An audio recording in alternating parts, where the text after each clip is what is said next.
me about the household milk? No, I'm not telling you that. It wasn't funny.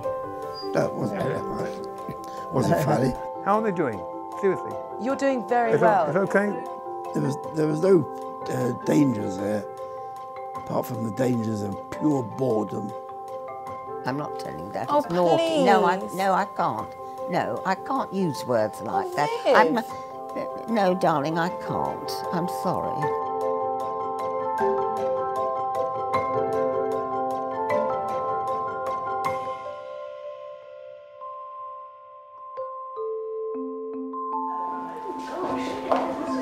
Yes, darling, yes. She hasn't done it. Just take any notice. I want to get off with him sometime or other.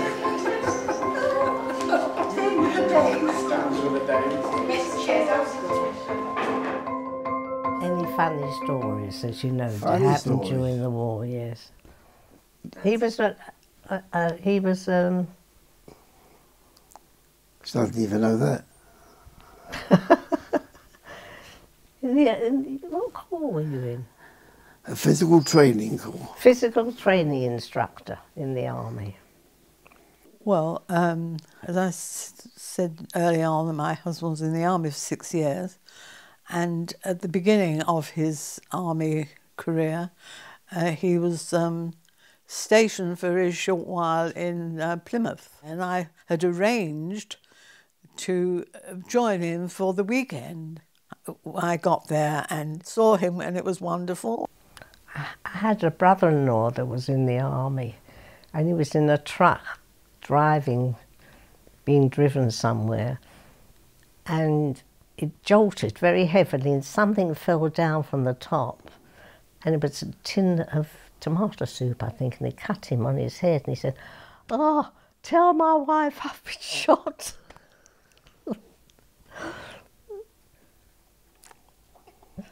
Oh dear.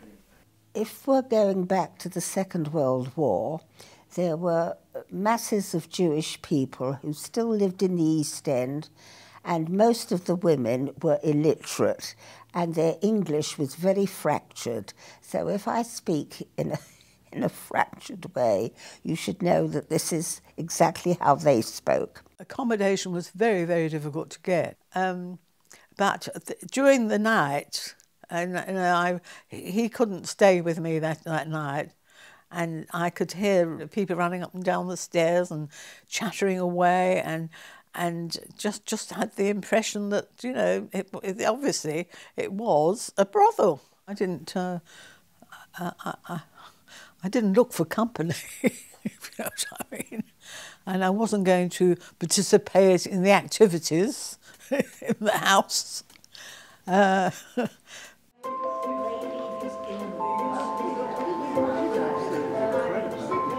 Your memory is as good as new, isn't it?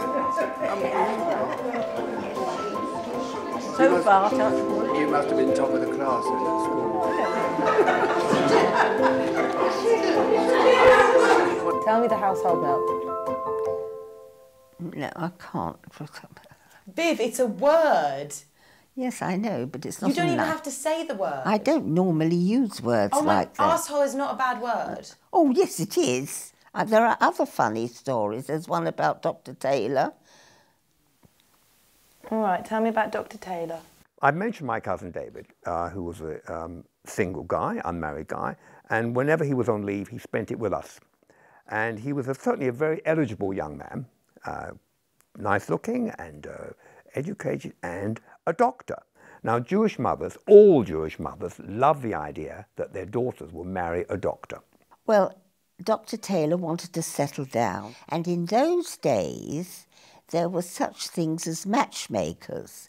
They wore Homburg hats, short trousers and a rolled umbrella. Anyway, he approached Dr. Taylor and an appointment was made, and he went down and met the young lady, and he came back.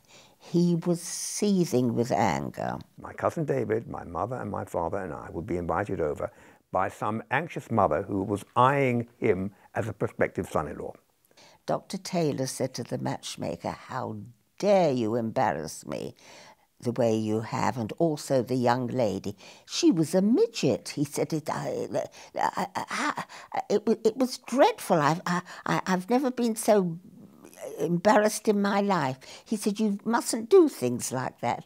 And the matchmaker, trying to retrieve himself, said, well, maybe she was wearing slippers.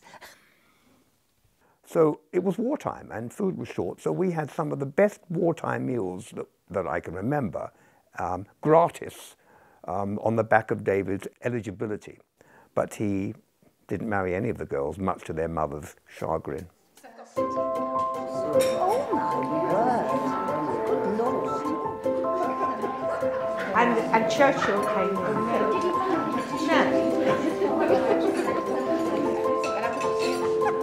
What is that? Is that a microphone?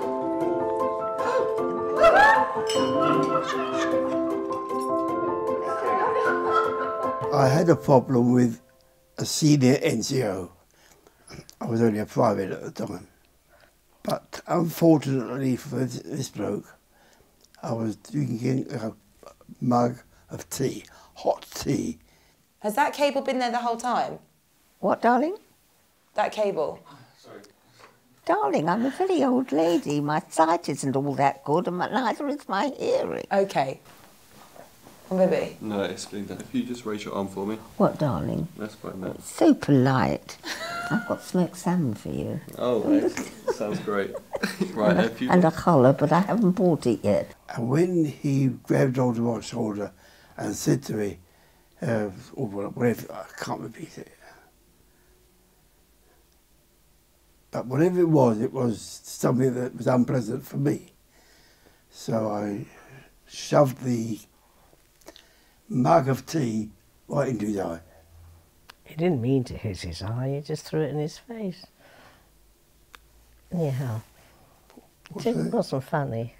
That wasn't wasn't funny. He was taken to hospital. He had a problem. And I had a bigger problem. I was not court-martialed. And sent to Iceland. When did he get married in the end? He got married in the end, well after the war, and to a lovely girl who died, and then he died. Taking a turn for the better. Next one's about manure. With the manure, I called it shit. Well, that's what it is. This is a different story, but it's the same thing. They've got some sort of attraction to manure. I don't know what it is. I don't know what very good for the garden. My aunt decided that they needed a new company secretary, and they chose one. Anyway, the war had started, and their home had received a bomb, and so it was demolished, and they were rehoused in Golders Green. The wife loathed living in Golders Green. She much preferred the East End because it was what she was used to in her home country. You know, she could barter with people. You couldn't do that in Golders Green in those days. Anyway, the one thing that she did like was that she had a garden. The slogan was dig for victory, and people were encouraged to grow things, and we did that. And you need to fertilise to produce good stuff. Where do you get fertiliser from? We didn't live near a farm, so we did, however, have a succession of horses and carts that came down the road selling milk and bread. So they came down with horses. She said to her husband, if it's in Golders Green, is no good. From the East End is better. And he worked in the East End, so she forced him to line a suitcase with brown paper. Now, horses, of course, can't go for long without going. It was my job, my responsibility was to collect the horse manure from the street to use in our garden. Anyway, the idiot did exactly as he was told. He knew better than arguing with her. And he shoveled all this manure up and put it in the suitcase. If one of these horse and carts went by, and my mother would scream at me, "David, get ready!" And if I saw that the horse had done something, up with bucket and shovel or spade, and I was up the road chasing, and other neighbours would come out at the same time. I was always number one out there, shoveling up the shit, getting it in, and running home with, I was thrilled. I was so good. I was really good.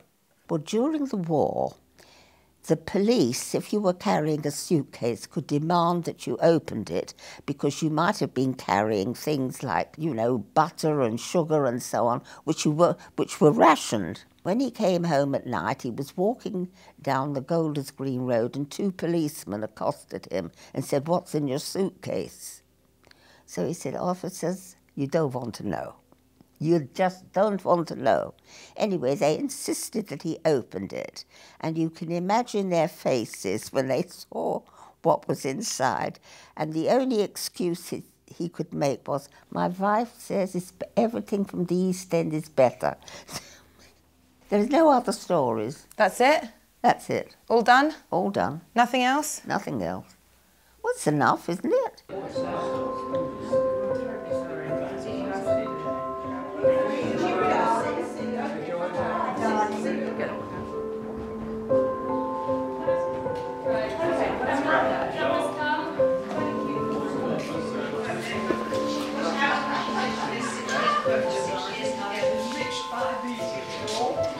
See you later.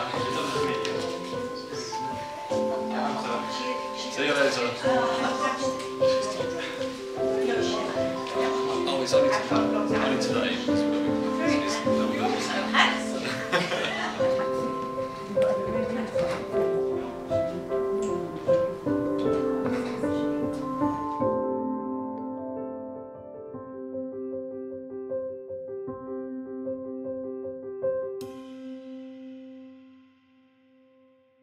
And you develop a relationship with the skull and bones. Not so much the bones, but the skull. You know. You walked into my mother's shop. Oh, good, you're telling me. I'll tell them. And they were very, very, very uncomfortable, but we had a good laugh. That was the end of that story. I thought it was very funny.